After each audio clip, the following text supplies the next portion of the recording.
Horas, Sobat Nusantara, dimanapun kalian berada, malam ini spesial buat kita semua.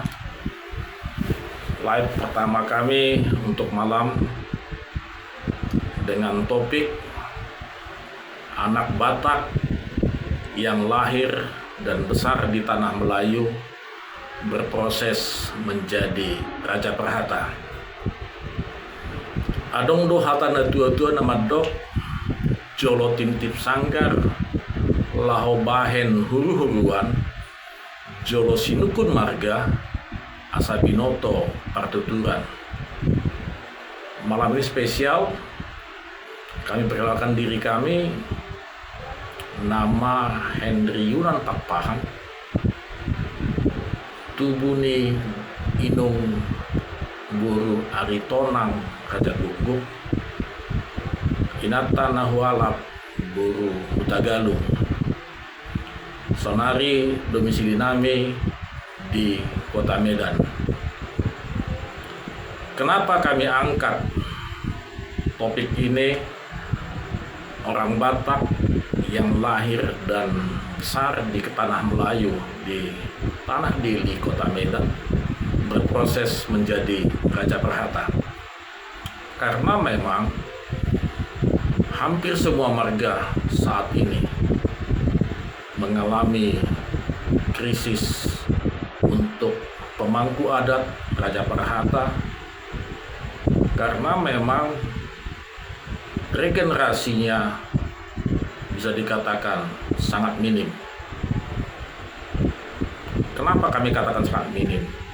Raja Perhata itu memang di samping talenta, dia juga harus belajar dan berproses dari waktu ke waktu, tidak bisa instan. Jadi menjadi Raja Perhata itu memang dia butuh waktu lama. Di samping dia juga harus punya talenta dan mau belajar. Kami angkat topik ini untuk mengedukasi bahwasannya tidak selamanya orang yang lahir di Bonaposogin itu automatically menjadi Raja Perhata, dan tidak ada pembatasan kalau dia lahir di Medan atau di Papua nggak bisa jadi Raja Perhata. Masalahnya mau belajar atau tidak. Jadi kami mulai dari Kota Denpasar, Bali. Kebetulan 2021 kami ditempatkan dan dipromosikan menjadi salah satu seorang supervisor di perusahaan multinasional. Pesan orang tua kami ketika kami merantau dan berumah tangga, ada 3 yang harus dicari di tanah perantauan. Yang pertama, masuk ke gereja, dapatkan dirimu di gereja. Yang kedua, cari dongat tubuhmu. Yang ketiga, cari hula-hulamu.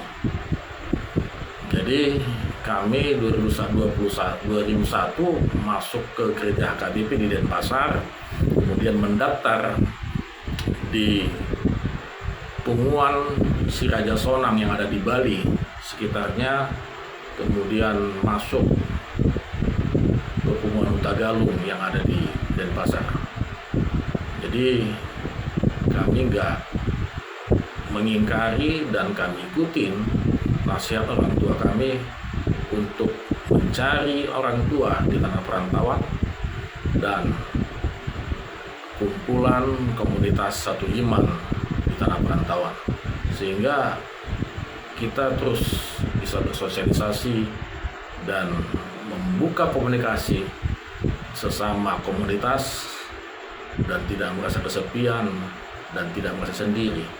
Itu keuntungannya masuk komunitas, kumpulan gereja, kumpulan marga kita sendiri, dan kumpulan marga hula-hulai. Dalam perjalanan waktu di komunitas Si Raja Sonang itu ada 5 marga. Pertama Gultom, Samosir, Pakpahan, Sitinjak, dan Haryanja. Kenapa Haryanja terakhir? Karena Haryanja bagian yang tidak terpisahkan dari poparannya Samosir. Di Bali kami cukup berinteraksi dan saling memahami satu sama lain dan saling bertukar pikiran. Pada saatnya ada dongat tubuh marga Kultum yang masih lajang mau menikah. Kebetulan pada saat itu dari komunitas Raja Sonang tidak ada yang menjadi Raja Perhata. Umumnya orang-orang Batak, peparannya si Raja Sonang yang datang ke sana, jagonya bahasa Inggris semua kawan. Jadi nggak ada yang mampu memahami bahasa Batak. Sehingga ketika rapat kami koneksinya terjeda. Tadi sampai pembicaraan di komunitas Raja Sonang tidak ada yang mampu menjadi Raja Perhata. Akhirnya diputuskanlah memilih kami dari yang tidak mampu. Terpilihlah dari yang kurang mampu dan tidak mampu untuk didaulat menjadi Raja Perhata. Tantangan besar sebenarnya. Cuma ada bahasa Batak mengatakan baris-baris di gajah di Rurani Pangaloan, molo maksud raja naik kodoloan, molo nioloan, dapotan aka pangomoan. Kebetulan dari kelompok Buhu dan Bereh banyak Raja Perhata di sana. Jadi ada Raja Perhata kami memang marga Siregar yang menjadi mentor kami di sana. Dalam prosesnya 3 bulan belajar, dan syarat pertamanya ketika belajar harus memakai cermin supaya kita tahu wajah kita seperti apa dan kita tahu bagaimana kita cara penyampaiannya. Dan waktu yang ditentukan tiba, akhirnya kami melakukan tugas itu dan tidak berhasil. Belepotan, banyak salahnya, walaupun nama Guru Siregar ada di belakang. Ini pengalaman unik yang tidak terlupakan. Dari sanalah 2001 mulai tonggak pengalaman belajar adat kita mulai. 2003 akhir kita pindah kembali ke kota Jakarta, dimutasi oleh perusahaan, dan kita mulai hidup di kota Jakarta sampai tahun 2011 ya, 2011. Dan di sana komunitas Batak itu banyak sekali, dari mulai satu opung, satu kampung, satu marga, dan kumpulan marga lainnya. Baik itu pembagian zona areanya, kebetulan kami ada di Bekasi, pernah di Tangerang, dan pernah di Jakarta. Pengalaman itu membuat kami semakin banyak bersosialisasi dengan tokoh-tokoh marga Pakpahan yang memiliki kemampuan di atas rata-rata terhadap pemahaman adat.